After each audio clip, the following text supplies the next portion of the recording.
मेरे तमाम अमेरिका के स्टूडेंट्स के जिनके वीज़ा लग चुके हुए हैं और वो अभी तक स्टक हुए हैं अपने-अपने मुल्कों में कि कन्फ्यूज़ हैं कि उन्होंने किस तरीके से ट्रैवल करना है, क्या-क्या डॉक्यूमेंट्स लेने हैं। और वो तमाम स्टूडेंट्स के जो अमेरिका को ड्यूरिंग स्टडीज़ को उन्होंने छोड़ा और फिर छुट्टियों के लिए, वेकेशंस के लिए और फिर अब री-एंटर होना चाह रहे हैं लेकिन कन्फ्यूज़ हैं।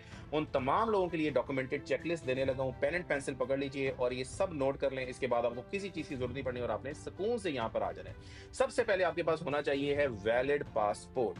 पासपोर्ट की वैलिडिटी किस तरीके से आप कंसीडर करेंगे, जिस डेट को आपने एंटर होना है उससे आगे 6 मंथ्स तक आपका पासपोर्ट वैलिड होना चाहिए, मिनिमम ये आपने माइंड में रखना है। सेकंड, आपके पास पासपोर्ट के ऊपर वैलिड F1 वीजा स्टैंप होना चाहिए।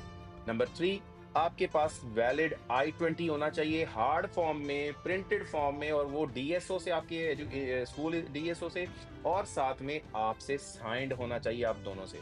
उसके बाद आपके पास proof of enrolment, number 4, proof of enrolment आपके पास होना चाहिए इन द स्कूल। इसमें ट्रांसक्रिप्ट भी यूज होते हैं और इसके अंदर आपके पास पूरा स्केड्यूल भी, क्लासेस का स्केड्यूल आपके पास हो कि किस दिन आपकी ओरिएंटेशन है, उसके बाद क्लासेस कब से स्टार्ट हो रही हैं, सेमेस्टर ब्रेक कब आ रही हैं, ये सब आपकी फिंगर टिप्स के ऊपर मौजूद हो प्रिंटेड फॉर्म के अंदर।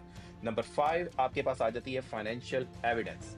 फाइनेंशियल एविडेंस ये डिमॉन्स्ट्रेट करेगी कि आपने किसी भी एक्सटर्नल फंडिंग की जरूरत आपको नहीं पेश आनी ड्यूरिंग योर स्टडीज, कोई आप फाइनेंशियल एड नहीं लेंगे ड्यूरिंग योर स्टडीज। उसके अंदर क्या हो सकता है, लोगों के दिमाग में एक चीज है जी, बैंक स्टेटमेंट नहीं, उसके अंदर आपकी पे स्टब्स हो सकती हैं, आपके पेरेंट्स की पे स्टब्स हो सकती हैं जो आपको स्पॉन्सर कर रहे हैं, उसके अंदर बैंक स्टेटमेंट हो सकती है और उसके अंदर टैक्स रिटर्न्स भी हो सकती हैं। हर डॉक्यूमेंट आपको सपोर्टिव होता है अगर आपने एक पूरा कंपाइल किया, ये आपने पूरा एक फोल्डर मेंटेन करना है आने से पहले।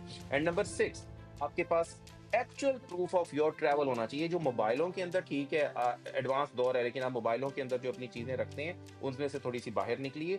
हार्ड फॉर्म के अंदर आपकी टिकट होनी चाहिए, आपकी जो पेमेंट आपने की थी उस टिकट के लिए आपके पास वो प्रूफ होना चाहिए ट्रांजैक्शन का, और वो आपने इसी अपने फॉर्मेट के, अपने फोल्डर के अंदर साथ मेंशन कर दिया है। अब आ जाते हैं जी, जो री एंटर हो रहे हैं अब वो भी सुन लें।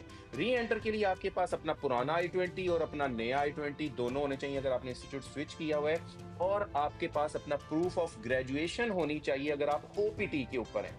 ये अब आपने री एंटर वालों ने गौर से सुन लेना है। उसके बाद आपके पास अपने ओपीटी का प्रूफ होना चाहिए, लाइक पे स्टब्स अगर आप स्टेम ओपीटी के ऊपर हैं, और अगर आप एंटर हो रहे हैं यूएसए में ओपीटी और स्टेम ओपीटी के ऊपर, अब आप F1 के नहीं, अब आपका स्टेटस चेंज है, आप ओपीटी और स्टेम ओपीटी के ऊपर अमेरिका के अंदर एंटर हो रहे हैं, तो मेक श्योर करें कि आपके पास ऑफर लेटर होना चाहिए कंपनी की तरफ से कि जो डिमॉन्स्ट्रेट करे कि आप यहाँ पर आके वर्किंग करेंगे।